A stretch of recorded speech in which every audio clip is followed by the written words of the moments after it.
Hi everyone and welcome to our QA project entitled Magic Nurse. My name is Krishan. We also have Jaspreet, Vlad and Omer. Peter, who is integral to our project, unfortunately couldn't be here for the presentation. So, what we're going to talk about today is the aim for our project and the reasons behind the project, also having a look at what we did, what did we find, the results, some of the drawbacks and also what we want to reflect on for the future. So our aim itself was to improve nurse presence on the ward round. So we picked Alabone ward for our baseline, and so we wanted to see a 50% improvement from our initial after our implementation, and we had given ourselves 2 weeks, which was the duration for our project. So the problem itself, on reflection, after reviewing a lot of the ward rounds, there were a lot of issues, but we thought the integral one that was missing was the nurse. The nurse was not present on our ward rounds. In fact, our baseline reading shows only 14%. So to put that into context, a full bay of 28 beds on the ward, only 4 of those were actually seen with a nurse present. That's not just us who identified this problem, it was drawn out by the Francis report too. So mentioned here is that the consequences of not having nurses present on the ward rounds have implications quite catastrophically on patient safety and patient care, which led to a sequence of events that we were all aware of. Also, a more recent study in 2015 showed that with implementation, so doing something, a strategy to increase nurse presence on ward rounds, we were able to see that nurses reported 97% increase in clarity, so they knew their job list better, they knew their outcomes better and their patient care better. And then, 90% said that as a consequence, they're able to feel improved patient care. This reflection, again, is coming through from the guidelines as well. So the Royal College of Physicians and the Royal College of Nurses put forward a joint guideline, and that illustrates, again, there was a jeopardy in patient safety by not having nurses present on the ward round. So they illustrated 2 main aims, which was that there's a lack of ET risk assessments and also procedural safety. Well, you all know that safety goes out to a lot of other aspects of patient care too. And their recommendation was that a senior nurse should be present on the ward round. So on reflection, so our own views, talking to staff and then following on from the project, we've noticed that there are 2 elements to the ward round. So for the medical team, we can focus a lot on the investigations, the diagnosis, the medications. That's only one half of the story, only one half of the patient. The other half is looking at their social circumstances, disruptions to their discharge, and also their family views. That's all missing from the ward round. So we can bring those 2 together by having nurse present to bring together holistic care for our patients. In terms of the nursing team themselves, we already mentioned, having the nurse present increases clarity in their job and allows for shared decision making. The nurse can impact on the management plan by being present. Also in terms of safety, nurses can raise their safety concerns, and also in terms of the doctors, for example, if we need a drug being given immediately, that can happen rather than having to wait 3 to 4 hours down the line when the nurse reviews the notes. Patients themselves, as we know, ward rounds can be a bit intimidating, so they may not feel confident to put forward their thoughts and wishes, which is where the nurse can act as an advocate and be able to raise those concerns as they feel they should. And also, doctors are only there for that short period of time, nurses are there all the time. So that friendly face enables a continuity in patient care. Hi, so my name is Jaspreet, so I'm going to talk about the QI project that we were able to take part in. So we were able to introduce a new yellow bib system onto Alabone ward, which is a part of the stroke rehab unit here at Northampton General Hospital. So this bib is visible from the front and also from the back, so that was acting as a positive deterrent away from other staff members instead of interrupting them as they go onto the ward round. We were collecting data by direct observation, either by our own team, the medical students, or by Jenny Scott, the ward sister. So at the heart of our project is our SMART aim, and to reach that SMART aim, currently we broke it down into 3 primary drivers. So the nurses actually felt unwelcome to be on the ward round, and we also recognised that this was reducing patient-centred care, as well as delaying ward rounds. For example, if the ward nurse had to go and find the EPMA or the EWS device. And we recognise if we were to go ahead with this QI project further, that there are many ways in which we can tackle those primary drivers to find solutions, such as addressing staff attitudes and encouraging interprofessional training. as well as if we have the nurse there on the ward round, we have an advocate who will also encourage the patient to ask their own questions. And if there is a delay in the ward round because of IT resources, we should prioritise those IT resources with the bay nurse who is wearing the bib for the ward round. So what were our measures for this project? So our main outcome measure was to recognise how many patients during the ward round had a nurse present. And the process measures were whether or not the bib was worn and whether or not they were interrupted whilst they were wearing the bib. So was it a good deterrent? And also, if the bib was worn, were there any delays to the ward round? Did the ward nurse bring the EWS machine with them? Were they aware of the EPMA drug chart as well? So the balancing measures that we were looking at were whether or not, because we took one nurse away from the ward to be on the ward round, did that then directly disrupt the drug round as well? And also whether any delays to the patient call bells being answered. And again, if we did take this QI project further, we were thinking about other measures that we could have a look at.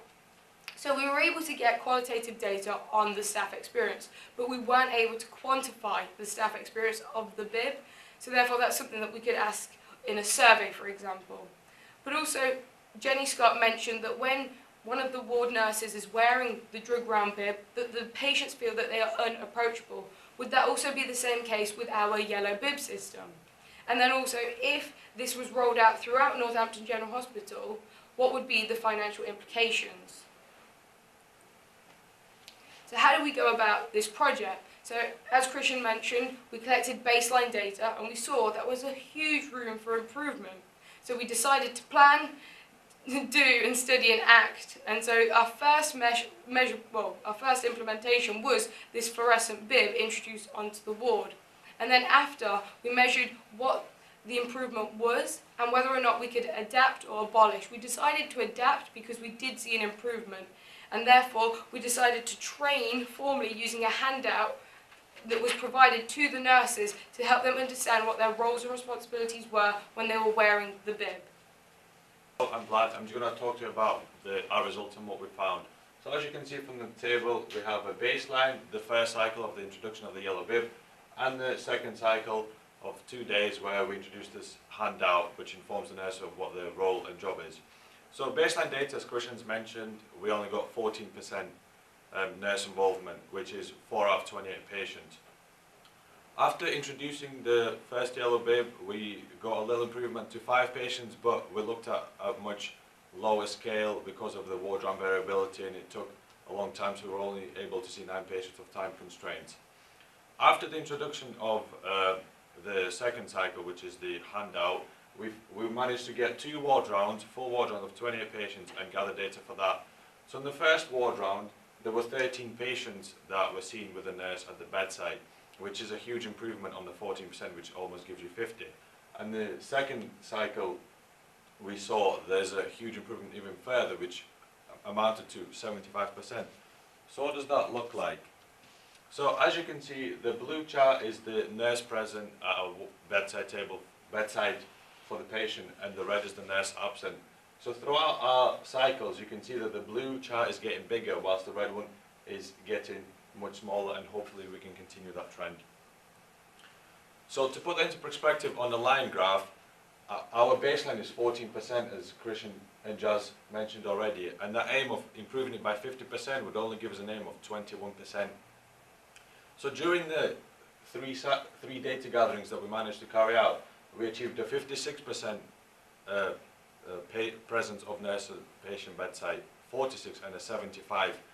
So what that tells us, if we look a little bit deeper, so the baseline could be a bit lower in theory because the staff were there, had to get a nurse from a different ward. It's Eleanor ward, which is a stroke sister ward, where it's common practice for ward rounds to include a nurse, and therefore that nurse could have bumped our data up, and if we looked at it again, maybe our data would be even 0 patients or maybe 1. Cycle 1, we only saw 9 patients, as you can see, so we can't really take much away from that because it was quite a hectic ward round. But the other 2 data gatherings that we carried out were full ward rounds, and they show that increase of 46 and 75%. So perhaps our aim of increasing it by 50% was a little bit unambitious.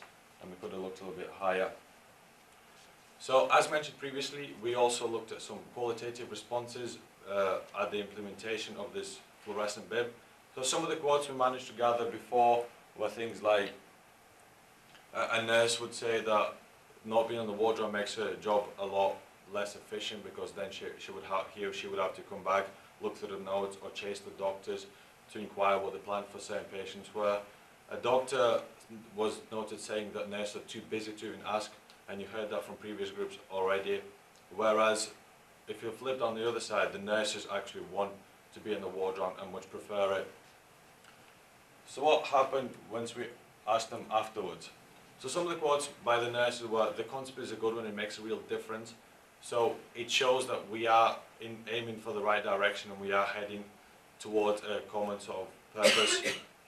Another nurse was quoted saying that the reaction to the introduction of the bib is a lot more positive than we thought it would be, which shows that people are actually interested in following through with this project. And lastly, one of the nurses again said that if we can allocate time for the drug round, we can also allocate time for the ward round, and hopefully we can do that in the future.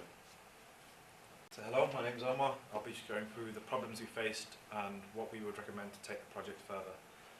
So although we had most of the ward staff, the doctors and nurses on board, they understood why we were doing it and what we wanted to do.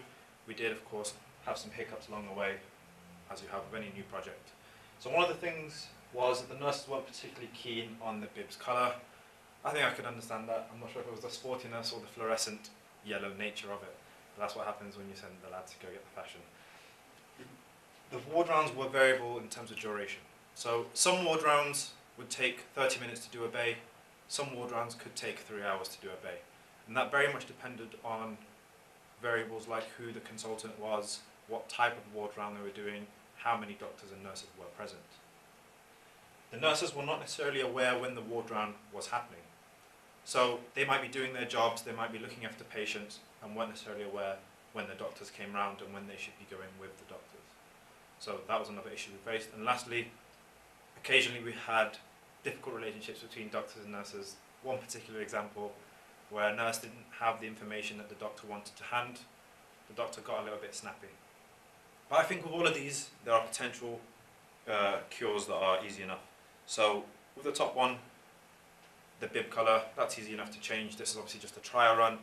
We could potentially use plastic pennies that we have for the ward rounds, or we could just redevelop another bib. The second one I'll come back to. I'll address the last two first. And these two I grouped together because I think it's just about the culture. So the nurses not being aware that the ward round is starting is probably because they're not used to being on the ward round. Similarly, miscommunication about what's expected from the nurses or expected from the doctors is again because they're not used to having the system. So if this was to go on for a long time, everyone would eventually become aware of when they need to be on the ward round, when the ward round's coming around, they'd keep an eye out for it, and they'd know exactly what is needed, what's expected of them. The variable ward rounds is a little bit more difficult to solve because it's multifactorial. So one ward round, like I said, one bay took about 3 hours. That's because there was only one F1 on the ward, no other doctors, senior or junior, and it just took her a long time because she was having to gather all the information at the bedside. So obviously that's not good because the ward sister or the bay nurse can't be not looking after patients for 2-3 hours. One doctor did present to us his method of doing ward rounds, which was to actually gather the data beforehand in the doctor's office for all 6 patients on a bay, and then go out to the bay to do the ward round. And his ward rounds on one bay might take him 20-30 minutes. So a system like that would be very effective and very efficient, but that's kind of beyond the scope of what we're doing because we don't have that much reach. That would need a bigger, broader change. So our recommendations for the next few cycles. We thought that it would be a good idea to have joint responsibility for the nurses, nurse involvement. So the responsibility for getting people on the ward round should be shared between the doctors and the nurses. It's a team-based project. So this could be achieved through either giving out a handout to the doctors and nurses beforehand, sending out trust-wide emails, and just making it part of the culture that you need to have nurse involvement in the ward rounds. Another cycle could perhaps be the redesigning of the apron or the bib. So either we could design a whole new coloured apron for this project, yellow for example, or we could just redesign the drug bib and make it more versatile. So rather than saying drug round, we could just say do not disturb, and then it could be used for multiple purposes. And the last cycle we thought would be to encourage nurses to take notes at the bedside. Now we're aware, obviously, in Northampton in general, we're having the care flow system implemented in November, I believe, which encourages nurses to actually take notes on a handheld device. That would be easier. It would encourage it would increase the retention of information at the bedside. And we thought, to summarise, we'll bring it all the way back to the beginning. So what did we do? We achieved the implementation or increased presence of nurses on the ward round by around 300%. How did we do it? Through our fetching, lovely yellow bibs. Why did we do it? We wanted to do it to increase the team working effort and to put the patient back at the centre of the ward round.